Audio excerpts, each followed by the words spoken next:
Third का 120 मेरे हिसाब से थर्ड का आंसर ही नहीं है।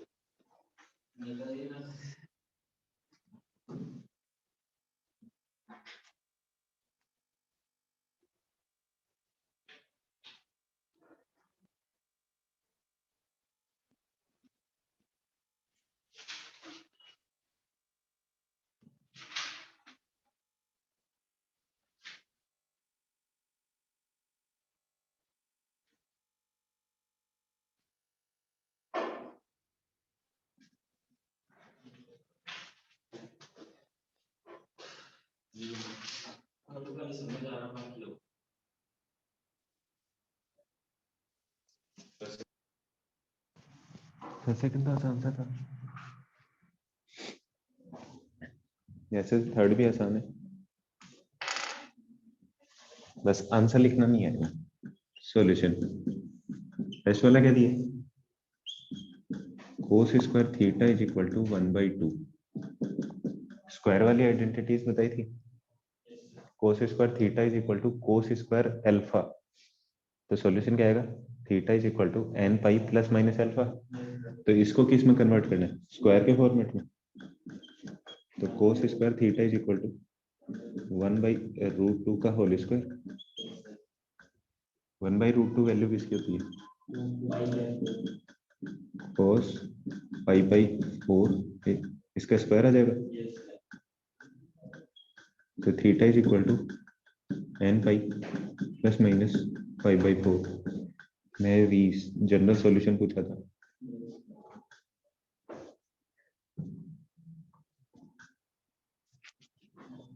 देखो पर्टिकुलर सॉल्यूशन में क्या चीज होती है, पर्टिकुलर सॉल्यूशन में क्या होगा, अगर मान लो यहाँ पे लिखा था थीटा बिलोंग्स टू 0 टू पाई, तो आपको जितनी भी वैल्यूज हैं जो इससे बिलोंग करती है वो सारी वैल्यूज लिखनी है आपको, ठीक है। पाई/4 इसमें है, पाई-पाई/4 भी इसमें है, तो नंबर ऑफ सॉल्यूशंस कितने आ जाएंगे, 2। वो हो जाएगा इसका पर्टिकुलर सॉल्यूशन। हाँ स्पेसिफिक किया तब तो पर्टिकुलर, अदरवाइज क्या रहेगा, जनरल। सर पर्टिकुलर रिपीट करना, कोई ना कोई चीज दे देगा कंडीशन की, उस कंडीशन के अकॉर्डिंग कैलकुलेट करना है, ठीक है। जैसे मान लो कि मैं देता कि पाई से 2 पाई के बीच का सॉल्यूशन चाहिए मेरे को, पाई से 3 पाई बाई 2 इसका बीच का, मतलब क्वाड्रेंट कौन सा होगा, थर्ड। तो थर्ड क्वाड्रेंट में वैल्यू कब आएगी, पाई प्लस पाई बाई 4, तो pi plus pi by 4 is answer. क्योंकि नेगेटिव करूंगा वापस से स्क्वायर करूंगा तो क्या आ जाएगा, सेम वैल्यू आएगी। प्रिंसिपल सॉल्यूशन और पर्टिकुलर सॉल्यूशन में डिफरेंस है। प्रिंसिपल तो पाई 0 से पाई या फिर 0 से माइनस पाई वाला, ठीक है, और वो भी मैग्नीट्यूड में क्या हो, मिनिमम वाला। अगर पॉजिटिव और नेगेटिव सेम है तो पॉजिटिव वाला क्या होगा, प्रिंसिपल सॉल्यूशन। सर ISPA भी करा देना है, अच्छा इस पे भी करा देना किसी, वैसे पता नहीं क्या शॉर्ट में कुछ लिखा होगा, ई लिखता तब तो समझ जाता ना, ए लिखा है, ठीक है। अब क्या होता है, जैसे ही सेम क्वेश्चन होंगे, इसी में दे दिया कि theta belongs to minus pi से पाई, नंबर ऑफ सॉल्यूशन पूछेगा वो, क्या पूछेगा, नंबर ऑफ सॉल्यूशंस। तो करना कैसे सॉल्यूशन के लिए, नंबर ऑफ सॉल्यूशन के लिए वही ग्राफ बनाना, ठीक है। इससे सॉल्यूशन बनाने क्या आएगा, पाई प्लस पाई बाई 4 ये वाला, पाई माइनस पाई बाई 4 इधर, पाई प्लस पाई बाई 4 ये वाला, और एक क्या आ जाएगा, ये बनेगा। माइनस पाई से यहां से स्टार्ट करना है और पाई तक जाना है। कितनी बार इंटरसेक्ट किए लाइनें, 1 2 3 और 4। नंबर ऑफ सॉल्यूशन पूछेगा तो पाई से माइनस पाई के बीच में कितने सॉल्यूशन होंगे, 4 सॉल्यूशन होंगे। नंबर ऑफ सॉल्यूशन भी पूछ सकता है, थीटा की पर्टिकुलर वैल्यूज भी पूछ सकता है, ठीक है, या फिर जनरल सॉल्यूशन पूछे तो आंसर है। सबसे पहली स्टेप जनरल सॉल्यूशन बनाना, उसके बाद कौन कौन सी वैल्यूज आएंगी वो चेक करनी, ठीक है। जैसे 0 से 4 पाई बोल देगा, 0 से 4 पाई मतलब सॉल्यूशन मेरे को कहां से स्टार्ट करना है, यहाँ से, यह पाई, फिर 2 पाई, फिर 3 पाई और 4 पाई। अब देख लो कितनी बार इंटरसेक्ट किए, राउंड कितने कंप्लीट हो गए, 2, तो 4 और 4 8 बार इंटरसेक्ट कर जाएगा, तो नंबर ऑफ सॉल्यूशन कितने होंगे, 8। पर्टिकुलर सॉल्यूशन को चेक कर सकते हो, अगर एक स्पेशल रेंज दे देगा उसके अंदर कितनी बार वो लाइन, इसको सर किस केस में एन ओड और इवन होगा, किसी केस में नहीं। ग्राफ कैसे बनाएंगे, ग्राफ कुछ नहीं बनाना आपको, सिर्फ नंबर देखना है कि एंगल कितना होगा लाइन। यहाँ पे एन की वैल्यू पुट कर दो, 0 कितना आएगा, पाई बाई 4, तो प्लस का पाई बाई 4 ये वाला, माइनस का पाई बाई 4 ये वाला। एंगल देखना बस पॉजिटिव एक्स एक्सिस के साथ, प्लस का पाई बाई 4 माइनस का पाई बाई 4। एन की वैल्यू 1 पुट की तो पाई प्लस पाई बाई 4 ये वाला बन जाएगा, और पाई माइनस पाई बाई 4 ये वाला बन जाएगा। एन की वैल्यू 2 पुट करूंगा तो 2 पाई प्लस वापस ये बनेगा, ये बनेगा। तो लाइनें तो कोइंसाइड करती जाएंगी जैसे जैसे एन की वैल्यू चेंज करते जाएंगे। उसके बाद 0 से 4 पाई रोटेशन बनाते जाओ, ये एक 2 पाई, फिर ये एक दूसरा 4 पाई। देख लो 1 2 3 4 5 6 7 और 8, 8 बार इंटरसेक्ट करे तो नंबर ऑफ सॉल्यूशन कितने होंगे, 8।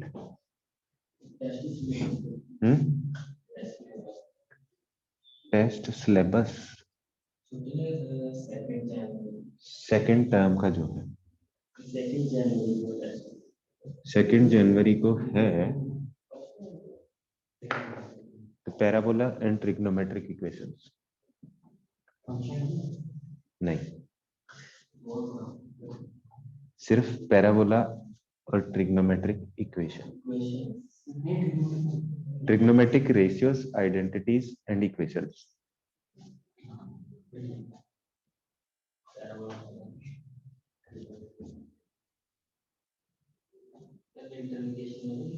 सर हमें हॉलीडेज नहीं होंगी, मुझे नहीं पता भाई, पहला क्लियर है।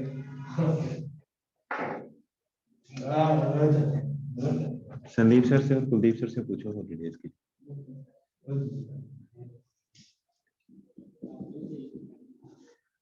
मैं क्या करूँगा छुट्टी का? सैटरडे को भी मेरी क्लास लगी थी, तुम लोगों की तो छुट्टी थी ना। Sine square two theta is equal to 3/4। या तो स्क्वायर वाली आइडेंटिटी है, उसको आप कन्वर्ट भी कर सकते हो, ठीक है। जैसे क्या किया, 1 में से इसको माइनस कर दो, 1 में से इसको माइनस कर दो, 1 माइनस कोस स्क्वायर थीटा क्या बनेगा? अरे साइन स्क्वायर नहीं, फिर स्क्वायर वाली आइडेंटिटी हटाने के लिए क्या बनेगा? या तो सीधा सीधा कोस स्क्वायर थीटा क्या लिखूं, 1 plus cos 2 theta divided by 2 थे ना फॉर्मूले। तो कोस 2 थीटा में चेंज कर लो और फिर सॉल्व कर लो। ऐसे इसको भी चेंज कर लो, ये 4 थीटा में चेंज हो जाएगा, फिर सॉल्यूशन बना लो। या फिर स्क्वायर वाली आइडेंटिटी बना लो, परफेक्ट बनती है। इससे क्या बन जाएगा, √3/2 का होल स्क्वायर, ये क्या आएगा, साइन स्क्वायर 2 थीटा। √3/2 कितना आएगा, साइन 5/3 का होल स्क्वायर और साइन स्क्वायर 2 थीटा। तो 2 theta is equal to n pi plus minus π/3। Theta किसके इक्वल आ जाएगा, n π/2 प्लस माइनस π/6। हाँ, n क्या चीज है, n क्या चीज है, integer. n belongs to,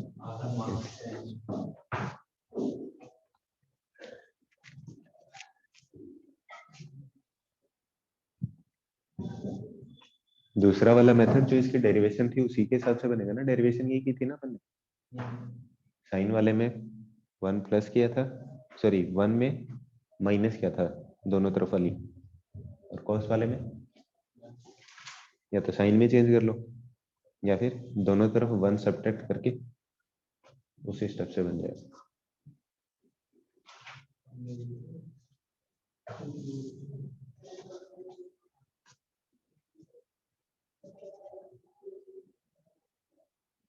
third part क्या है, 1 minus tan square theta by 2 is equal to 3/4। tan square theta by 2 is equal to 1/4, ये बनेगा। tan थीटा बाई 2 और इसका स्क्वायर इज इक्वल टू 1/√2 का स्क्वायर। अब ये तो किसी में वैल्यू ही नहीं होती, होती है क्या 10 में ऐसा कोई, सॉरी 2, 1/2 भी नहीं आती।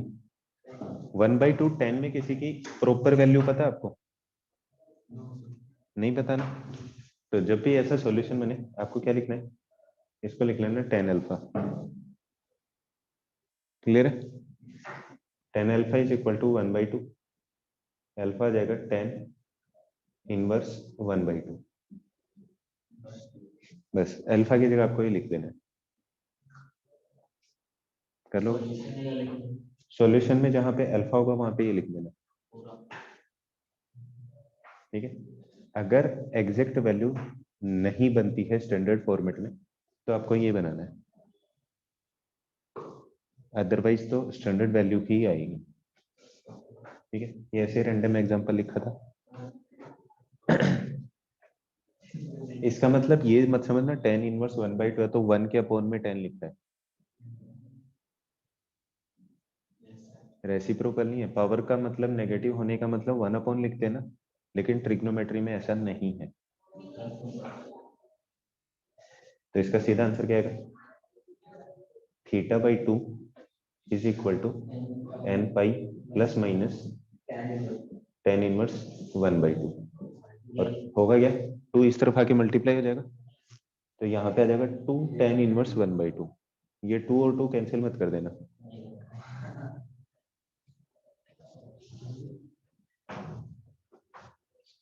सर सेकंड पार्ट में लास्ट में π/6 क्यों लिखा है, हालांकि 2 डिवाइड में जाएगा ना कंप्लीट के, 2 थीटा की इतनी वैल्यू है तो थीटा की कितनी होगी, 2 डिवाइड में जाएगा, इसके डिवाइड में भी, और π/3 को 2 से डिवाइड करूंगा तो π/6। क्लियर है?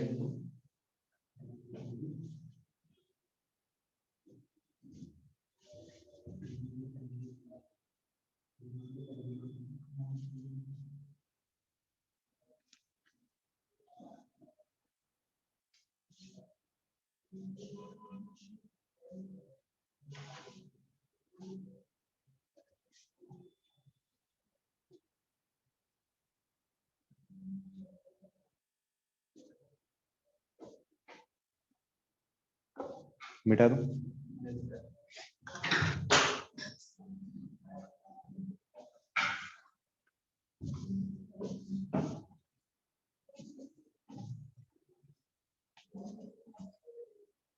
अच्छा अभी क्या किया था?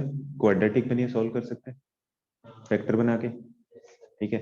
अगर सम किन्हीं ट्रिग्नोमेट्रिक रेशियोज का सम 0 के इक्वल हो तो सम को क्या करेंगे?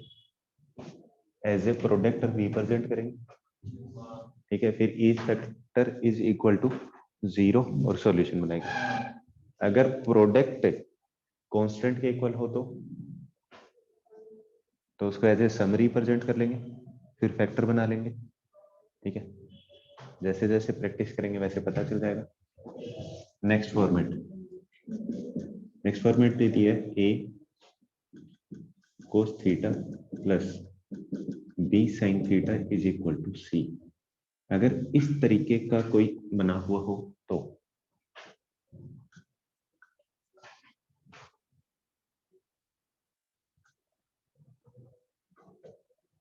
क्या करेंगे?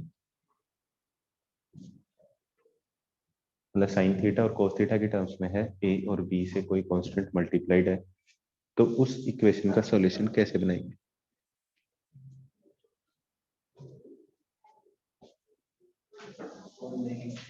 छोड़ देंगे, ठीक है। या तो इस फॉर्मेट में लिखा होगा और हो सकता है ऐसा भी लिखा होगा, a sin theta plus b cos theta is equal to c। वो तो सेम ही है, ठीक है। अब कंडीशन क्या है? a b और c तीनों क्या होंगे? Real numbers. और कंडीशन साथ में ये होगी कि mod of c is less than और equal to under root of a square plus b square. ये चीज याद रखना है, ठीक है। ये पता भी चल जाएगा कि इतनी ही वैल्यू क्यों होगी,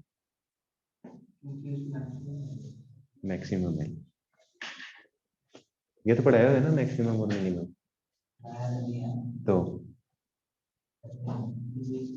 अरे इसकी मैक्सिमम और मिनिमम वैल्यू बताई हुई होगी ना इधर वाले पार्ट की, नहीं बताई हुई? अभी चेक कर लेंगे फिर, ठीक है। इस फॉर्मेट में दिया है, सॉल्यूशन में इसके टाइप से बता रहा हूँ, अपने आप वैल्यू चेंज हो जाएंगे। जो a को मानना है वो b बन जाएगा, b को मानना है वो a बन जाएगा। करना क्या है? लेट कर लेना a is equal to r cos theta और b को मान लेना है r sine theta. Sorry theta तो है ही, alpha different angle, clear?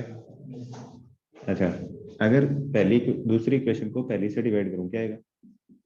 b upon a is equal to tan alpha. इसका मतलब कोई एक ऐसा ट्रायंगल बना हुआ है, ये एंगल अगर अल्फा है तो ये क्या बनेगा? b, ये क्या आएगा? a, और ये क्या बन जाएगा?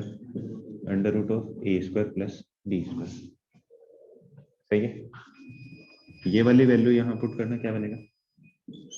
r sine theta cos alpha plus r cos theta sine alpha is equal to, अरे इज इक्वल टू तो c है, ठीक है। ये क्या बन जाएगा? r कॉमन क्या आएगा?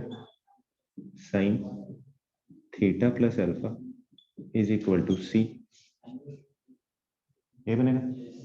अच्छा sine theta plus alpha is equal to c by r।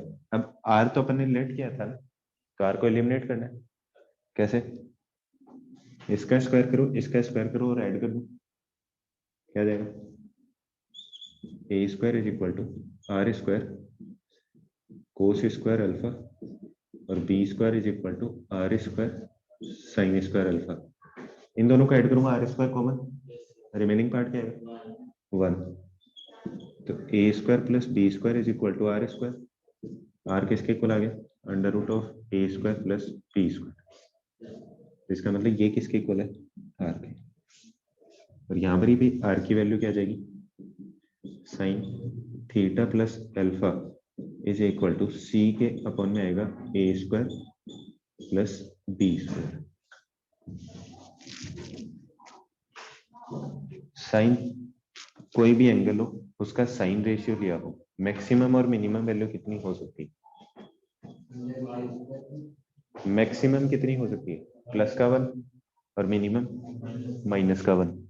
अच्छा इसका मतलब सी अपॉन अंडर रूट में जो भी वैल्यू लिखी है वो क्या आएगी क्या सी की वैल्यू इससे बड़ी हो सकती है अगर बड़ी होगी तो 1 से ज्यादा वैल्यू तो साइन डिफाइंड ही नहीं है। तो इसका मतलब इसकी वैल्यू क्या आएगी मोड लगाए इसका मतलब नेगेटिव वाली भी हो सकती है और पॉजिटिव वाली भी। इसको सॉल्व करने का तरीका इसको सॉल्व करने का तरीका r sine theta is equal to constant हो गया ना। सॉल्यूशन था के को क्या मान रहे थे साइन अल्फा और सॉल्यूशन क्या था theta plus alpha is equal to N pi plus minus -1 की पावर n। अगर इसको साइन पाई के इक्वल मान लेता हूं तो यह क्या जाएगा ये वाला पार्ट अल्फा इस तरफ जाके क्या हो जाएगा माइनस का बन जाएगा सॉल्यूशन। इस वाले को क्या करना है सीधा सीधा लेट करते जाना है लेट ही करना है यही part a cos alpha b cos alpha या फिर अगर डायरेक्ट अप्रोच होता हो तो क्या करना है साइन थीटा और कोस थीटा के जो कोफिशिएंट्स हैं उनके स्क्वायर का रूट ले ले under root of a square plus b square complete equation को डिवाइड कर दो a upon under root of a square plus b square क्या बनेगा कोस अल्फा बन जाएगा डायरेक्ट वैल्यू पुट की ये क्या बन जाएगा बी अपॉन ये sine alpha equation same sine a plus b का फॉर्मूला लग जाएगा सर लास्ट में जो साइन फाई के इक्वल किया है वो समझा दो ये जो वैल्यू आएगी इसको साइन फाई ले लेना sine theta is equal to sine alpha वाला जो सॉल्यूशन था वो अप्लाई करना कुल मिलकर।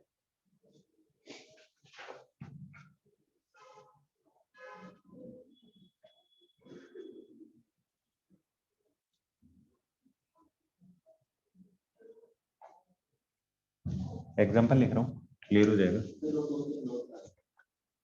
एग्जाम इतना तो लिखा ही होगा ये लो बस इतना लिख लो चाहे same he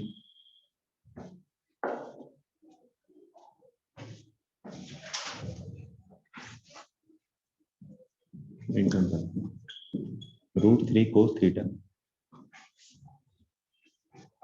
plus sine theta is equal to √2। Try करो उसको सॉल्व करना स्टेप्स बनाओ सॉल्व करो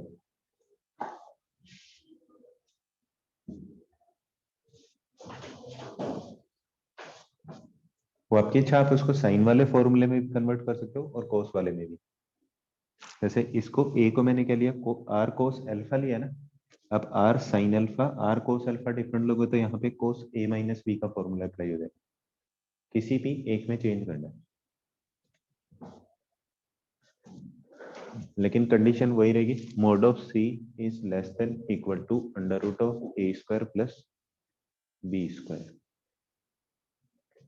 कंप्लीट इक्वेशन को क्या करना है अभी क्या करना है इस स्टेप में √3 का स्क्वायर प्लस 1 के स्क्वायर का होल रूट से कंप्लीट इक्वेशन को डिवाइड कर दो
अभी भी डाउट है? लास्ट में जो साइन फाई लिखा है,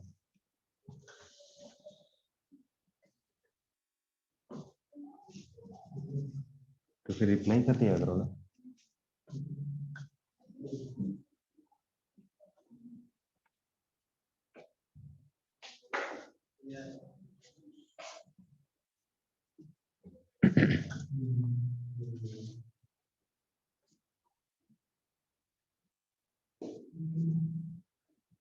हो गया?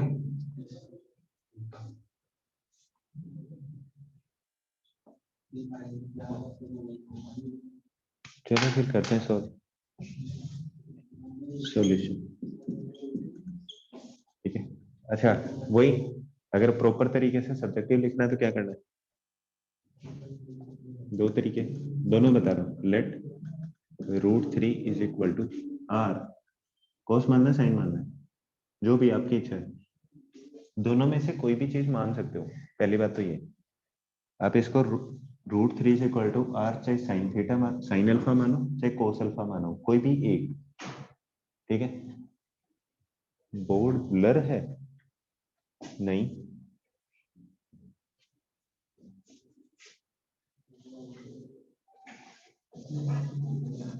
मार्कर लाइट दिख रहा है? मार्कर लाइट दिख रहा है?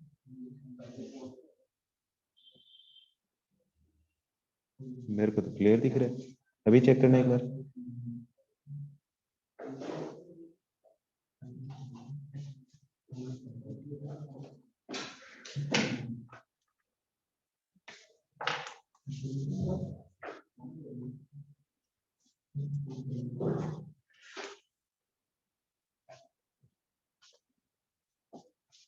क्लियर है?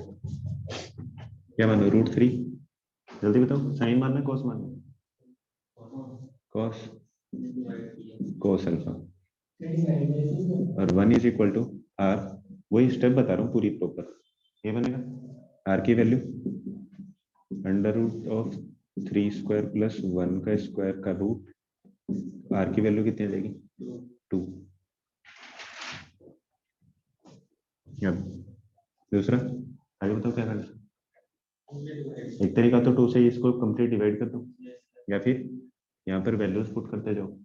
आर की वैल्यू 2, तो यहाँ क्या लिखूंगा? कोस अल्फा किसके इक्वल आएगा? √3/2। तो वापस वही स्टेप चेंज करनी पड़ेगी, 2 से डिवाइड करना होगा। क्लियर है?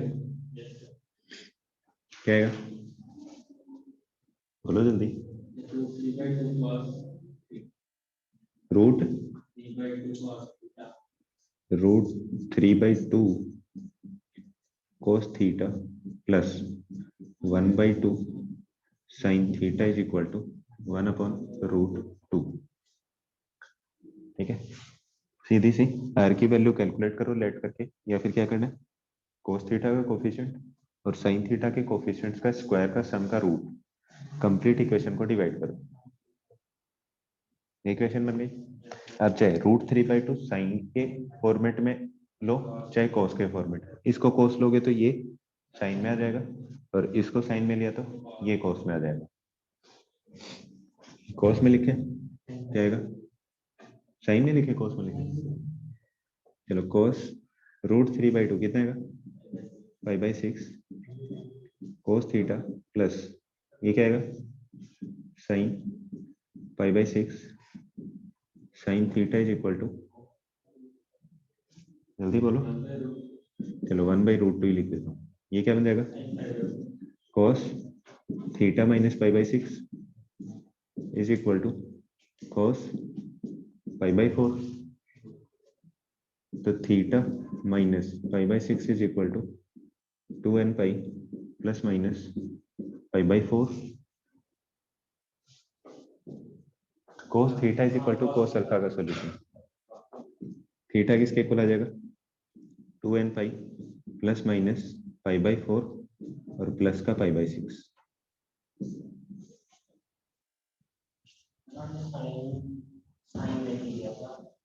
साइन लेके भी बता रहा हूँ, ठीक है। साइन लिखेंगे तो क्या आएगा sine pi by 3 cos theta plus cos pi by 3 sine theta is equal to 1 by root 2। ये क्या बन जाएगा sine theta plus pi by 3 is equal to sine pi by 4। Theta plus pi by 3 is equal to n pi plus minus sorry plus minus 1 की power n pi by 4। Theta is equal to n pi plus minus 1 की power n pi by 4 और minus का पाई by 3। साथ में n belongs to integers. दोनों answer सही है, ठीक है। लेकिन वही बता रहा हूँ ना, ठीक है। अगर सब्जेक्टिव है तो आप कोई भी एक सॉल्यूशन लिख सकते हो, ये वाला भी और ये वाला भी, ठीक है। लेकिन ऑब्जेक्टिव पेपर जब भी होता है आपको मैक्सिमम आंसर्स साइन को अवॉइड करके लिखा जाता है। मतलब कोस वाले मैक्सिमम आंसर्स आपको मिले कोस थीटा के सॉल्यूशन। हो सकता है ये भी हो तो आपको ऑप्शंस देख के पता चल जाएगा कि आपको साइन में चेंज करना है कि कोस में चेंज करना है यहाँ से, ठीक है। अगर 2n पाई से स्टार्ट कर रहा है सॉल्यूशन तो इसका मतलब आपको कोस में चेंज करना है, और अगर n पाई से स्टार्ट कर रहे हैं -1 की पावर n दिख रहा है, इसका मतलब किस में चेंज करना है साइन में चेंज करना है। हाँ? क्या हाँ तो तब तो दोनों चेक करने ना, ठीक है। सर साइन वाला समझ नहीं आया, कोई बात नहीं कोस वाला समझ लो। √3/2 साइन में भी तो किसी की वैल्यू होती है ना। इसके बाद के दो सॉल्यूशन, ये वाला सॉल्यूशन 1 और ये सॉल्यूशन 2, अगर √3/2 को साइन में चेंज करेंगे तब तो ये सॉल्यूशन बन जाएगा, सॉरी कोस में चेंज करेंगे तो इसको कोस में करेंगे तो कोस ए, बीच में प्लस का साइन है, कोस a माइनस बी का फॉर्मूला क्रिएट करना है। तो जितनी वैल्यू ये होगी, अल्फा था ना, दोनों में सेम एंगल लेना है, तो ये किसकी वैल्यू है cos 30 की, तो यहाँ पर भी क्या आएगा sin 30। अगर इसको लिखूंगा cos 60, सॉरी 60 तो है नहीं सर, sin 60, तो ये क्या हो जाएगा cos 60। एंगल सेम रखना है, अल्फा अल्फा लिखा है ना, ये सेम रखना है। अगर इसको लूंगा sin 60, तो ये क्या बनेगा cos 60। अगर इसको लूंगा cos 30 तो ये क्या बन जाएगा sin 30। वैल्यू सेम होनी चाहिए, फिर आप साइन में चेंज करो। सर बट sin 60 है, sin 60 है, हाँ तो sin 60 तो है, π/3 60 तो होता है, ये sin 60 तो ये cos 60 बन जाएगा। तब तो cos की आइडेंटिटी बन गई cos a प्लस बी। और अगर इनको cos में चेंज कर दिया दोनों को, सॉरी इसको cos में इसको sin में, तो cos a माइनस बी की आइडेंटिटी बन गई। आपको क्लब करके एक बनाना है ना,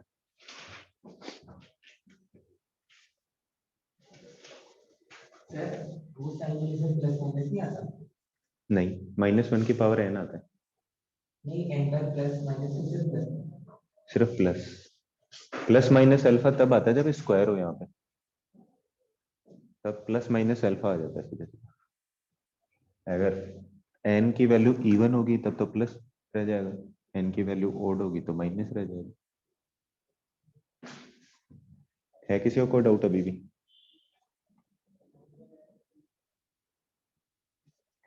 सर वैल्यू साइन 60 और कोस 30 में से कोई भी लिख सकते हैं? हाँ जी वाला कोई भी, डिपेंड्स अपॉन योर ऑप्शंस। अगर फाइनल आंसर इस फॉर्मेट में 2n पाई प्लस माइनस में लिखा है तो आपको कोस में चेंज करना है इसको, और अगर n पाई प्लस इस तरीके से दिया है तो आपको साइन में चेंज करना है। और अगर ऑब्जेक्टिव है तो जनरल सॉल्यूशन चेक कर लो, हिट एंड ट्रायल से भी कर सकते हो। A B C D 4 option दिए, आप एन की वैल्यू सेम पुट करो 4 ऑप्शंस में, एंगल्स चेक करो और वैल्यू पुट करके चेक कर लो आंसर कौन कौन सा आ रहा है।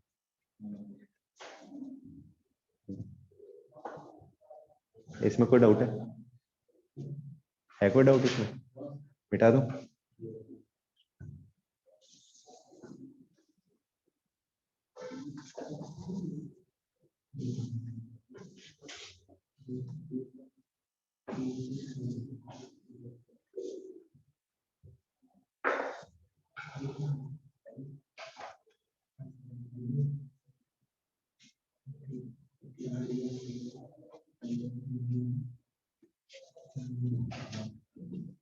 अच्छा, मैंने क्या बताया था, इक्वेशंस जो भी हैं क्या क्या चीजें अवॉइड करनी है? एक तो स्क्वायरिंग, ठीक है, अगर बिना स्क्वायरिंग के आप सॉल्व नहीं कर पा रहे तो स्क्वायर करने के बाद जो सॉल्यूशन बनाया उसमें से क्या करना है, वो सॉल्यूशंस इलिमिनेट करने हैं जो क्या हुए, ऐड हो गए।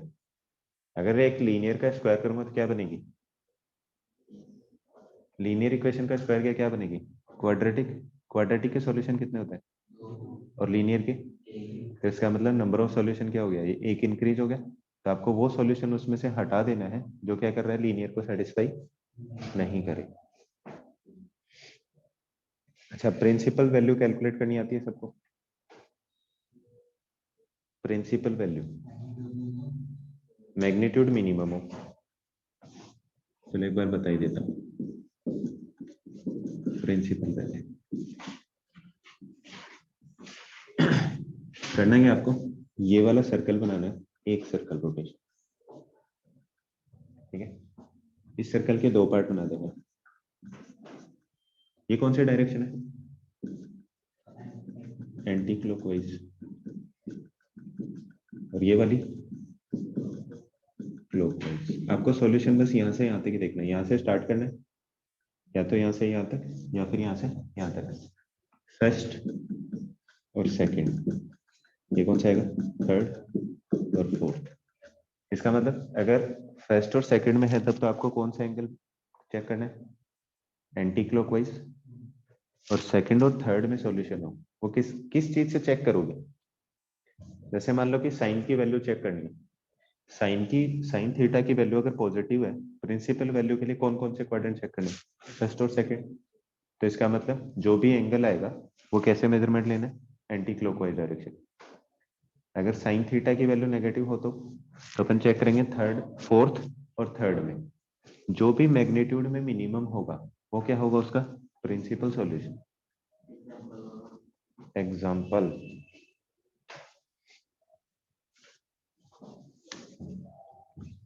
एग्जांपल लिखा है sine theta is equal to -1/2। सबसे पहले तो आप वैल्यू कैलकुलेट कर लो, साइन छोड़ो, सीधी सीधी वैल्यू कैलकुलेट करो। 1/2 कहाँ पे होगा, π/3। फोर्थ क्वाड्रेंट में लेके जाऊंगा तो क्या आ जाएगा, -π/6, सॉरी माय मिस्टेक। वैल्यू कहाँ पे आएगी, 1/2 π/6 पे। फर्स्ट में रहेगा तो पॉजिटिव, सेकंड में जाएगा तब भी पॉजिटिव, या तो थर्ड में होना चाहिए या फोर्थ में।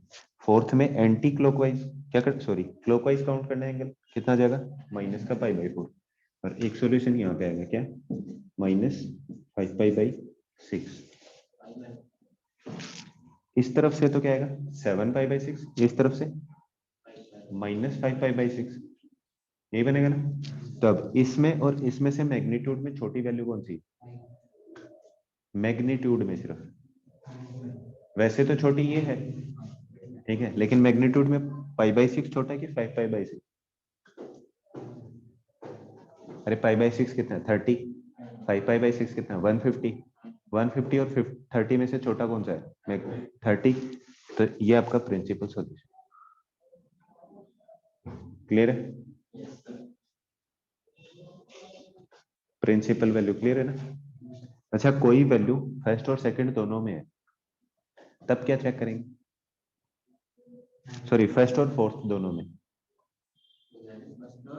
फर्स्ट और फोर्थ में, फर्स्ट और फोर्थ में कॉस पॉजिटिव है, वैल्यू चेक करेंगे। फिर भी क्या चेक करना, जैसे मान लो इसमें पाई बाई 6 हो, इसमें माइनस पाई बाई 6, तब तो कौन सी वैल्यू आएगी? पाई बाई 6। लेकिन अगर मान लो कोई इक्वेशन लिखिए, ये आता है पाई बाई 6, ठीक है, और क्या आ गया पाई बाई 7, जनरल बोल रहा हूँ, माइनस का पाई बाई 7, तो कौन सा होगा प्रिंसिपल? Minus pi by 6। क्यों? क्योंकि मैग्नीट्यूड में पाई बाई 6 आएगा कि पाई बाई 7 आएगा? पाई बाई 7 क्या होगा? मैग्नीट्यूड में छोटा होगा, तो माइनस पाई बाई 6 क्या आएगा उसका आंसर? प्लस और माइनस है तो भी क्या चेक करना है आपको? मैग्नीट्यूड चेक करना है। पाई बाई 7 मिनिमम होगा ना, पाई बाई 6 और पाई बाई 7 में से छोटी वैल्यू कौन सी है? Pi by 7। तो माइनस पाई बाई 7 क्या होगी उसकी? Principal value. क्लियर है? तो आपको सबसे पहली स्टेप तो क्या है? जनरल सॉल्यूशन बनाना है। जितने सॉल्यूशन बनते हैं, नंबर ऑफ सॉल्यूशन के लिए मार्क किया था, वैसे ही मार्क करने हैं और फिर चेक कर लेना है। इधर से मैग्नीट्यूड लिख लिया।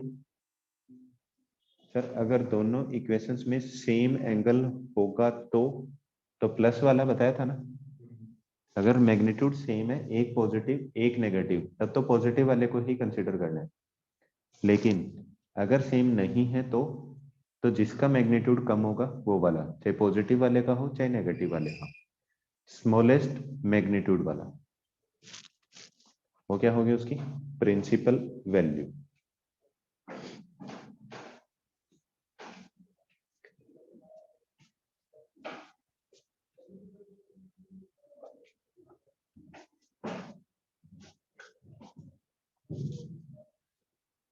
बना सकते हो सॉल्यूशन? बेटा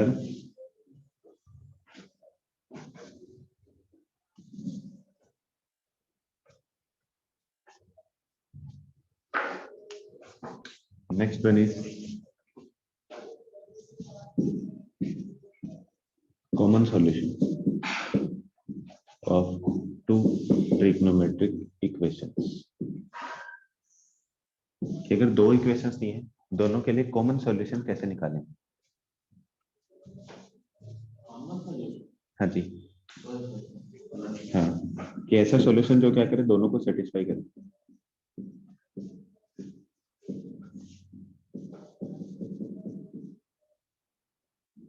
अभी तो -1/2 लिख देता, फिर से सॉल्यूशन नहीं बनता। ठीक है, ये cos theta is equal to 1/√2 और tan थीटा -1 दिया। कॉमन सॉल्यूशन भी देखना आपको और जनरल कॉमन सॉल्यूशन भी देखना। करो, कैसे चेक करो? है? पहले तो कॉमन सॉल्यूशन ढूंढो ना, कौन सा आएगा? cos theta positive, tan theta negative. देखो, फर्स्ट में तो दोनों पॉजिटिव होंगे, सेकंड में दोनों नेगेटिव होंगे, थर्ड में ये पॉजिटिव और ये नेगेटिव, फोर्थ में क्या होगा? ये वाला पॉजिटिव और ये वाला नेगेटिव। इसका मतलब सॉल्यूशन तो कहां से आएगा? Fourth quadrant. बनाओ, कैसे बनाओगे? पहले दोनों के जनरल सॉल्यूशन बनाओ, उसके बाद चेक करेंगे।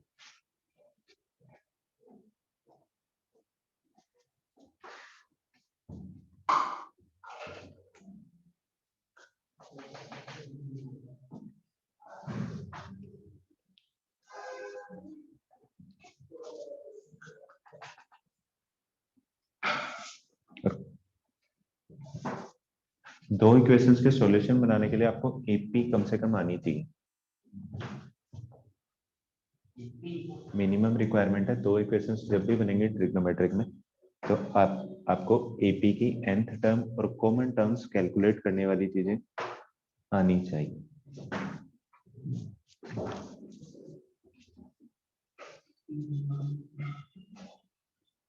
फोर्थ क्वाड्रेंट में कैसे आएगा बालक? चेक करके देखो। फर्स्ट क्वाड्रेंट में दोनों पॉजिटिव, cos थीटा और tan थीटा दोनों पॉजिटिव होते हैं, जबकि है क्या? ये पॉजिटिव है, ये नेगेटिव है। सेकंड क्वाड्रेंट में tan थीटा भी नेगेटिव होता है, cos थीटा भी नेगेटिव होता है, जबकि गिवन क्या है, गिवन तो उल्टा है ना। थर्ड क्वाड्रेंट में देखूंगा तो tan थीटा कैसा होना चाहिए, पॉजिटिव, जबकि है कैसा, नेगेटिव। सेकंड क्वाड्रेंट में दोनों नेगेटिव होते हैं, cos थीटा भी नेगेटिव होता है और tan थीटा भी नेगेटिव होता है। सेकंड में सिर्फ साइन पॉजिटिव होता है ना, और साइन का रेसिप्रोकल। यहाँ पर cos थीटा भी पॉजिटिव दिया और tan थीटा भी नेगेटिव।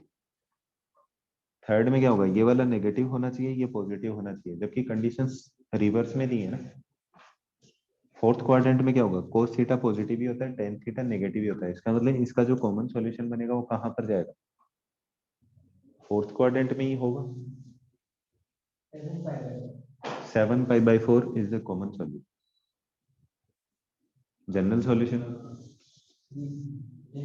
जनरल सॉल्यूशन जब भी आपको बनाना हो दो इक्वेशंस का, आप सीधा सीधा 2n π प्लस अल्फा कर दो, वापस घूम के वही आएगा 2n π पे। लेकिन 7π/4 भी कैसे कैलकुलेट करेंगे,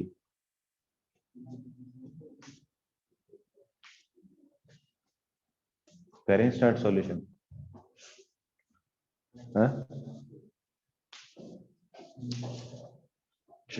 सबसे पहले तो आपको सेपरेट सेपरेट सॉल्यूशन बनाना है। क्या आएगा, cos theta is equal to cos π/4, इतना ही बनेगा। Theta is equal to 2n π plus minus π/4, ये तो बन गया। नेक्स्ट वाला tan theta is equal to -1 कहां पे आएगा, π माइनस π/4, कितना जाएगा 3π/4, ये बनेगा ना। अच्छा, तो theta is equal to n π plus minus 3π/4, n belongs to integers, तो इसमें भी क्या आ जाएगा, n belongs to integer. Subjective में आपको डिफरेंट लिखना है, ठीक है, दोनों में n मत लेना, एक में n और एक में m लिख लेना। क्लियर है। अच्छा, अब इन दोनों का कॉमन सॉल्यूशन देखना है, तो आपको क्या करना है, हाँ, 10 के साथ सिर्फ प्लस आएगा।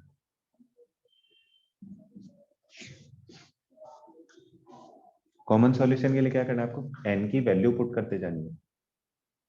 चलो एक बार डिफरेंट लिख ही लेता हूँ ना, फिर से कंफ्यूजन हो जाएगा।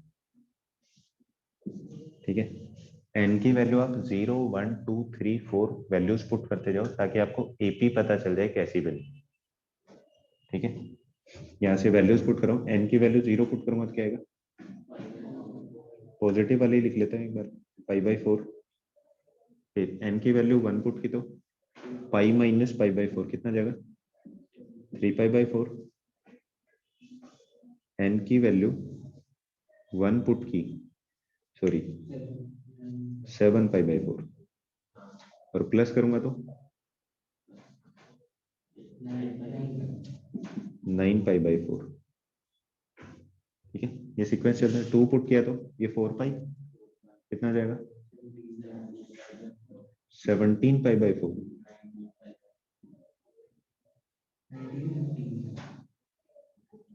क्या करो, 15π/4 17π/4, ये चलता जाएगा पार्ट। अच्छा, दूसरे वाले से, इस वाले से क्या बनेगा, m की वैल्यू 0, तो पहली वैल्यू तो आ जाएगी 3π/4। फिर m की वैल्यू 1 पुट की तो 7π/4, m की वैल्यू 2 पुट की तो 11π/4, फिर 15π/4, ठीक है, 19π/4, ये बनता जाएगा ना सॉल्यूशन। ठीक है, अब देखो कॉमन पहली टर्म कौन सी है, ये वाली, तो एक सॉल्यूशन तो ये आ गया। दूसरा 15π/4, ठीक है। अच्छा, डिफरेंस एपी पता चल गई, डिफरेंस दोनों में सेम आ रहा है ना, एपी बन गई। nth टर्म निकाल सकते हो, डायरेक्ट आंसर, जनरल सॉल्यूशन। तो जनरल सॉल्यूशन ये बनेगा ना, और वैसे सॉल्यूशन क्या है, कॉमन सॉल्यूशन क्या है, theta is equal to 7π/4 common solution. General निकालना है, एक तरीका तो क्या है, यहां से एपी चेक कर लो, कॉमन डिफरेंस कितना आ रहा है 2π का, तो theta is equal to 2nπ plus 7π/4 कर सकते हो। या तो सीधा सीधा क्या करना है, कॉमन है, जो कॉमन डिफरेंस है वो 2nπ में ऐड कर दो, डायरेक्ट आंसर कर लोगे, हाँ या ना। n और m की डिफरेंट डिफरेंट वैल्यूज पुट करते जाओ, और आपको ये चेक करना है कि पहली टर्म कॉमन कहां से आएगी वो, क्लियर है। या फिर इसकी nth टर्म और इसकी nth टर्म, mth टर्म दोनों क्या कर दो इक्वल, इक्वल होगी ना, तभी तो इक्वल बनेगा। वहां से आपको n की वैल्यू पता चल जाएगी कि कौन सी टर्म पे ये क्या होंगी इक्वल।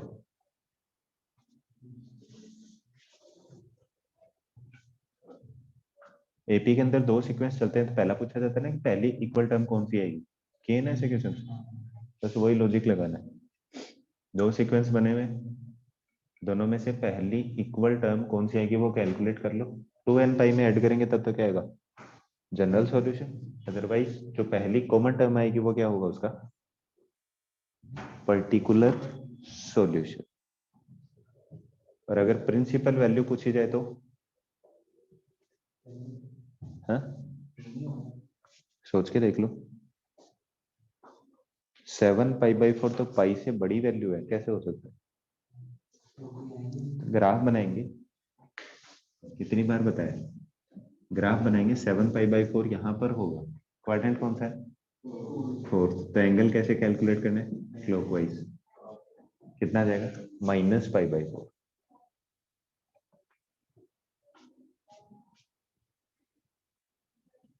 अब क्लियर है, पर्टिकुलर ये प्रिंसिपल, ठीक है, और ये कौन सा है जनरल।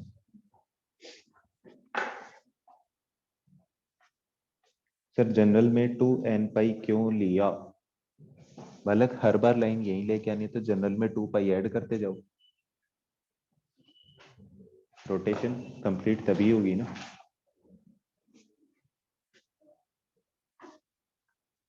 और ऐसा नहीं समझ में आ रहा तो आप यहां से एपी निकाल लो, कॉमन डिफरेंस कितना है 2π, तो सेम ही बनेगा, tn निकाल लो,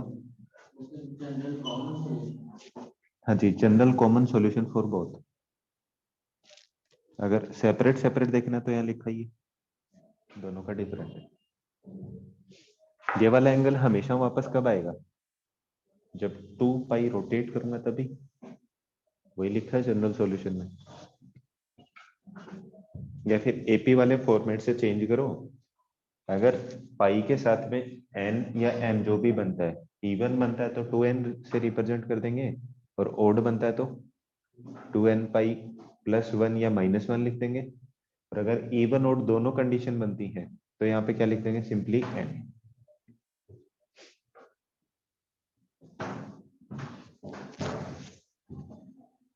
हाँ तो फोर्थ में ही है, ये तो प्रिंसिपल वैल्यू बताइए ना -π/4,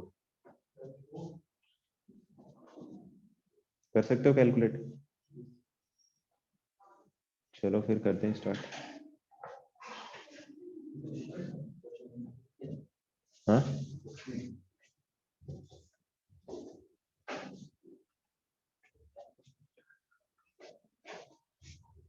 कॉमन सॉल्यूशन निकाल लोगे ना, इस पे बेस्ड और एग्जांपल्स करेंगे। अब मैं उठा रहा हूँ रैंडम एग्जांपल्स, आपको कोई भी तरीका यूज करना, कोई भी मेथड, जितने थे मैं बता चुका, सिर्फ एक एग्जांपल करेंगे। सर रोटेशन कंप्लीट तो नहीं हुई, पर अलग पर्टिकुलर सॉल्यूशन बनाया था ग्राफ बना के,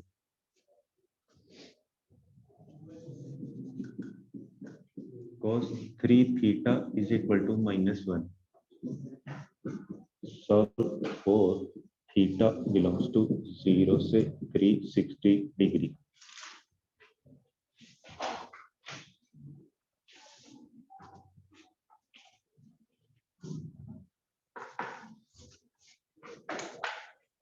जो आप पूछ रहे हो वो सॉल्यूशन ऐसे बनेगा, ये 7 पाई/4 पहला सॉल्यूशन। दूसरा कब आएगा, यहाँ से यहाँ पर वापस आऊंगा तभी आएगा। तो एक कंप्लीट रोटेशन मतलब 2 पाई किया तभी तो वापस यहाँ पहुंचा। ये तो जनरल बना ना, पार्टिकुलर के केस में तो यहाँ से लेके यहाँ तक चेक करना है और यहाँ से लेके यहाँ तक चेक करना है। तो ये वाली लाइन यहाँ से तो आगे निकल गई, तो इधर से ही आना पड़ेगा फोर्थ में।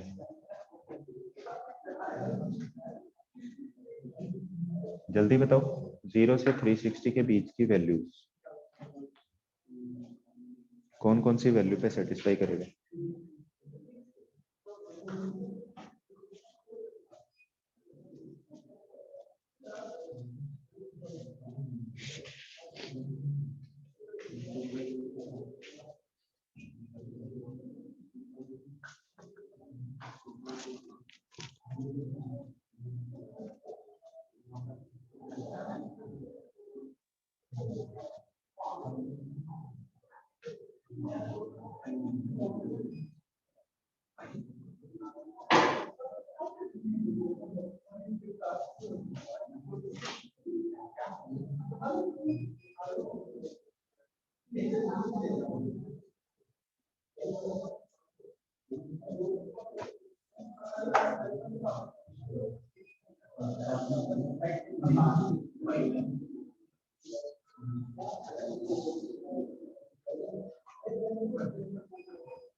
करो सॉल्व।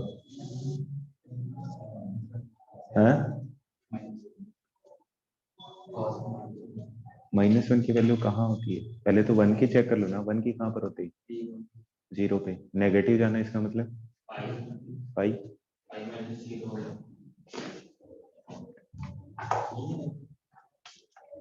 चलो फिर चेक करना सॉल्यूशन अपना। Solution cos 3 theta is equal to cos pi भाई 0 पे तो 1, cos 0 पे 1 है, नेगेटिव है इसका मतलब जस्ट ऑपोजिट पाई। तो 3 theta is equal to 2n pi plus minus pi, ये बनेगा क्या? Theta is equal to 2n pi plus minus pi divided by 3। हाँ या ना? n की वैल्यू 0 पुट की, कितना रहे? π/3 और -π/3। सही है, ये तो रिजेक्ट हो गई ना। फिर n की वैल्यू 1 पुट की, तो 2 पाई प्लस पाई, तो एक तो आ जाएगा पाई, माइनस पाई करूंगा तो फिर से π/3। ठीक है, फिर n की वैल्यू 2 पुट की, 2 इंटू 2 4 पाई में से एक पाई ऐड किया तो कितना जाएगा? 5π/3 और माइनस किया तो फिर से पाई। n की वैल्यू 3 पुट की,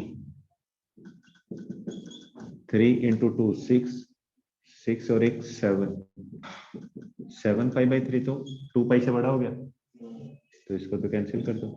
फिर 6 - 1 फिर से 5π/3, वैल्यू चेक करनी है अपने को। ये तो नेगेटिव हो गई, रिजेक्ट। एक ये भी एक में ही काउंट होगी, दूसरी और तीसरी। तो π/3 का मतलब तो 60, पाई का मतलब 180 और 5π/3 कितना होगा? 2 बोलो। हाँ,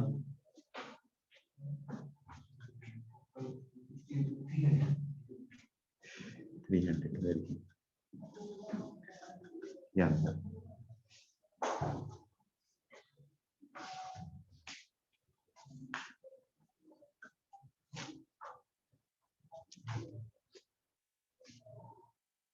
क्लियर?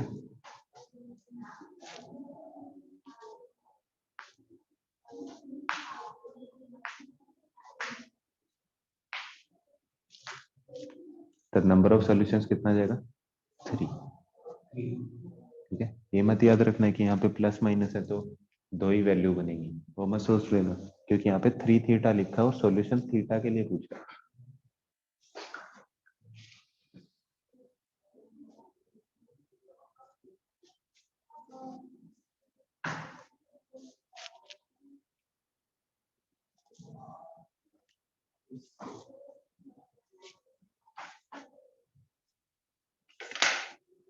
क्लियर है? प्रैक्टिस कर लेना, जो भी डाउट्स है पूछ लेना, नेक्स्ट क्लास में होगी सिर्फ practice and practice. Okay, bye bye, thank you, have a nice day, all the best for the next class.